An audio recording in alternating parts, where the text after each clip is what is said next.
إن الحمد لله نعمده ونستعينه ونستغفره ونعوذ بالله من شرور أنفسنا ومن سيئات أعمالنا من يهده الله فلا مضل له ومن يضلل فلا هادي له ونشهد أن لا إله إلا الله وحده لا شريك له ونشهد أن محمدا عبده ورسوله أما بعد கண்ணியத்திற்குரிய அல்லாஹுவின் நல்லடியார்களே, சகோதரர்களே, ஒரு முஸ்லீம் இன்னொரு முஸ்லீமுக்கு செய்யப்பட வேண்டிய சில கடமைகளை பற்றி பெருமானார் ஸல்லல்லாஹு அலைஹி வஸல்லம் அன்னவர்கள் சொல்லக்கூடிய ஹதீஸ்களில் தொடர்ந்து ஒவ்வொரு முஸ்லிமின் மீதும் இன்னொரு முஸ்லிமின் மீது, ஒரு சகோதரன் இன்னொரு சகோதரன் மீது இருக்கக்கூடிய அந்த கடமைகளை பற்றி அல்லாஹ்வுடைய தூதர் ஸல்லல்லாஹு அலைஹி வஸல்லம் அவர்கள் சொல்கின்றார்கள். பில் முஸ்லிமி அலல் முஸ்லிமி சித்தத்துன் பில் மஅரூஃபி. ஒரு முஸ்லிம் மற்றொரு முஸ்லிமிற்கு அறியப்பட்ட செய்ய வேண்டிய கடமைகள். அறியப்பட்ட கடமைகள் என்று சொன்னால் ஒவ்வொரு முஸ்லிமும் அறிஞ்சு வச்சிருக்கிறோனோ இன்னொரு முஸ்லிமுக்கு இந்த கடமைகளை நாம செய்யணும் அப்படிங்கிறத ஒவ்வொரு முஸ்லிமும் அறிந்து வைத்திருக்க வேண்டும் என்பதை அல்லாஹ்வுடைய தூதர் ஸல்லல்லாஹு அலைஹி வஸல்லம் சொல்றாங்க.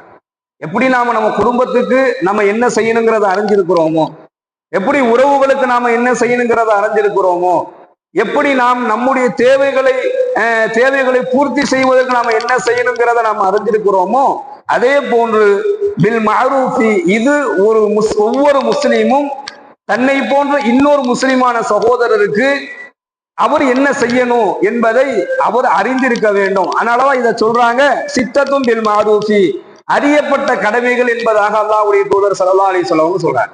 எவ்வளவு கடமைகள் அல்லாஹ் நமக்கு வழங்கி இருக்கிறான். அது நம்முடைய இபாதத்துகளை கொண்டு, அல்லாஹ்வினுடைய வணக்கங்களை கொண்டு அது சொல்லப்பட்டதாக இருக்கும். ஆனால் இது ஒவ்வொரு முஸ்லிமிடத்திலும் இருக்க வேண்டிய ஒரு செயல்.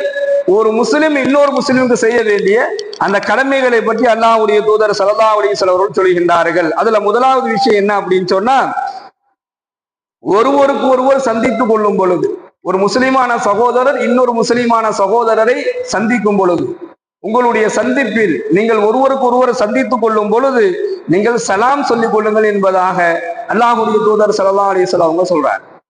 நீங்கள் ஒருவரை சந்திக்கும் பொழுது என்ன செய்யுங்க? சலாம் சொல்லிக் கொள்ளுங்கள். இந்த சலாம் பெரும் கொண்ட நன்மையையும் இவர் அவருக்காக வேண்டி செய்யக்கூடிய துவாவாக மாறுது, அவர் இவருக்காக வேண்டி செய்யக்கூடிய துவாவாக மாறுது. இரண்டாவது சொல்றாங்க, ஒரு சகோதரர், ஒரு முஸ்லிமான சகோதரர் உங்களை ஒரு விருந்துக்கு அழைத்தார் என்று சொன்னால் அவருடைய அழைப்பை நீங்கள் ஏற்றுக்கொள்ளுங்கள்.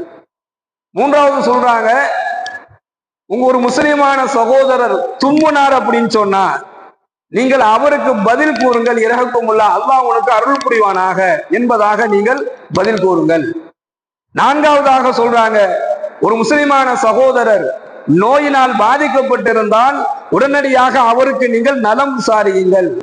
ஐந்தாவதாக சொல்றாங்க, ஒரு முஸ்லிமான சகோதரருடைய ஜனாசாவை நீங்கள் பார்த்தால் நீங்கள் பின்பற்றி செல்லுங்கள்.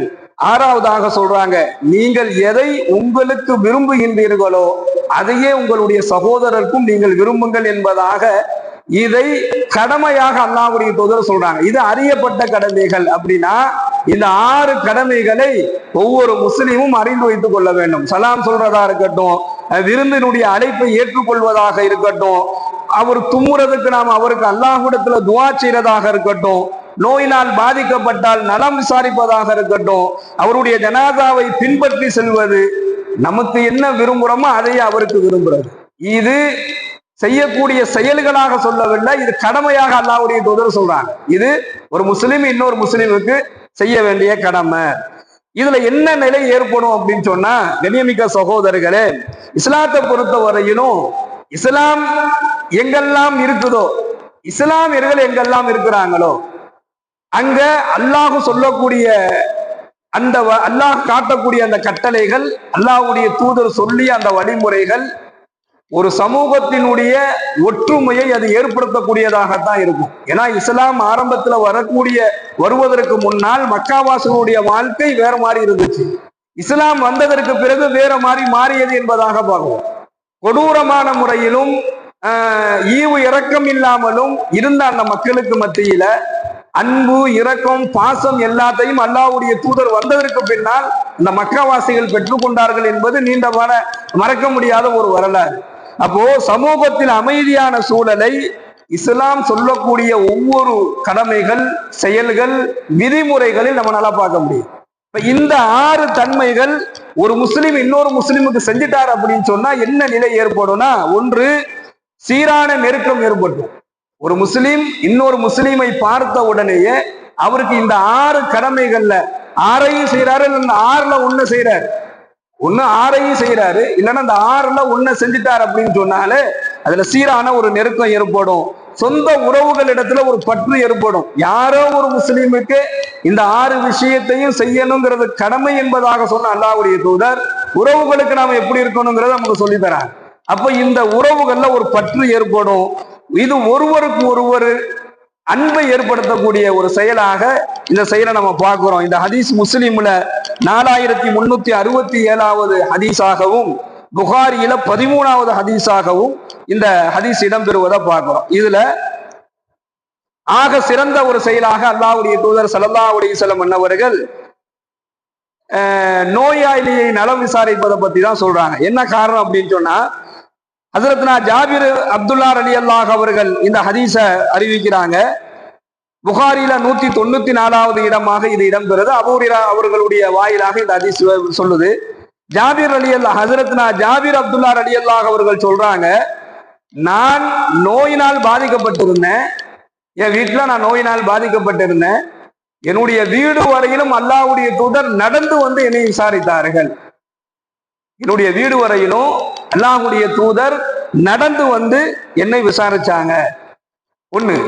இரண்டாவது சொல்லப்படுது, இதா தகல்தும் அலல் மரீலி, இதா தகல்தும் அலல் மரீலி ஃபனஃபிஸு லஹு ஃபில் அஜலி.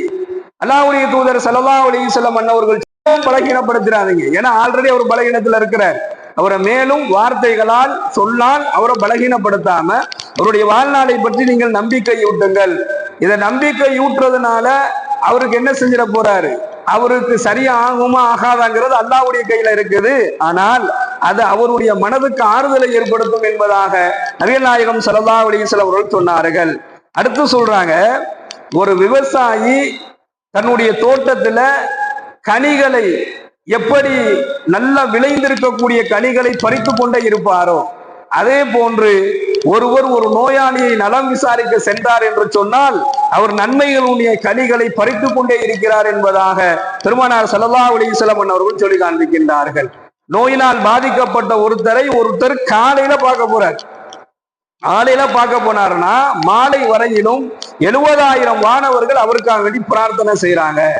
ஒருத்தர் மாலையில பார்க்க போறார், ஒரு நோயாளியை நலம் விசாரிக்க போறாருன்னா அவருக்கு காலை வரையிலும் 70,000 மலக்குமார்கள் அவருக்காக வேண்டி பிரார்த்தனை செய்யறாங்க என்பதாக ஹஸரத்னா அலி ரலியல்லாஹு அவர்கள் அறிவிக்கின்றார்கள். அபூதாவூதுல 2694வது ஹதீஸாக இதை இடம்பெறுவதை பார்க்கிறோம். கண்ணியமிக்க அல்லாஹ்வின் நல்லடியார்களே, சகோதரர்களே, எத்தனையோ பேர் நோயினால் பாதிக்கப்பட்டிருக்கலாம். நாம சொல்லக்கூடிய ரொம்ப சாதாரணமான சில வார்த்தைகள் இருக்குது. எனக்கு நேரம் இல்லை, நான் ரொம்ப பிஸியா இருக்கேன், போய் பார்க்கணும்னு நினைக்கிறேன், என்னால போக முடியல, நம்ம வேலை அப்படி இருக்குது, இன்ஷா அல்லாஹ் போய் பார்க்கலாம் இல்ல பார்த்துக்கலாம் என்பதாகலாம் அந்த சொல்லக்கூடிய செய்திகளை பார்க்கிறோம். இன்னும் சில முக்கியமான விஷயம் என்ன அப்படின்னு சொன்னா, அவருக்கு இதெல்லாம் தேவைதான், நல்லா படட்டும், நல்லா வேணும் என்பதாக சொல்லக்கூடிய சில வார்த்தைகளையும் பார்க்கிறோம். அல்லாஹ் பாதுகாக்க வேண்டும். ஒரு நோயாளியை நலம் விசாரிப்பதை கடமை என்பதாக அல்லாஹ்வுடைய தூதர் சொன்னது மட்டுமல்லாமல் அதனுடைய நன்மைகளை நமக்கு பட்டியலிட்டு சொல்லி காமிக்கிறாங்க. அவங்க நடந்து போயே பார்த்திருக்கிறாங்க. யாரையுமே போய் பார்க்கிறதுக்கு எனக்கு நேரம் இல்லை என்பதாக அவர்கள் ஒதுக்கியதே இல்லை என்பதுதான் இந்த நோயாளி பற்றினுடைய அந்த நலவுகள் என்கின்ற ஹதீஸ்களை நம்ம எடுத்து பார்த்தாலே தெரியுது. இது ஒரு முஸ்லிம் இன்னொரு முஸ்லிமுக்கு செய்ய வேண்டிய கடமைகளில் மிக முக்கியமான கடமையாக அல்லாஹ்வுடைய தூதர் ஸல்லல்லாஹு அலைஹி வஸல்லம் அவர்கள் சொல்லிக் கொடுக்கின்றார்கள். சுப்ஹானல்லாஹி வபிஹம்திஹி சுப்ஹானக அல்லாஹும்ம வபிஹம்திக வனஷ்ஹது அல்லா இலாஹா இல்லா அன்த வனஸ்தக்ஃபிருக வனதூபு இலைக். சுப்ஹான ரப்பிக ரப்பில் இஸ்ஸத்தி அம்மா யசிஃபூன் வஸலாமுன் அலல் முர்ஸலீன் வல்ஹம்துலில்லாஹி ரப்பில் ஆலமீன். ஸல்லல்லாஹு அலா முஹம்மது ஸல்லல்லாஹு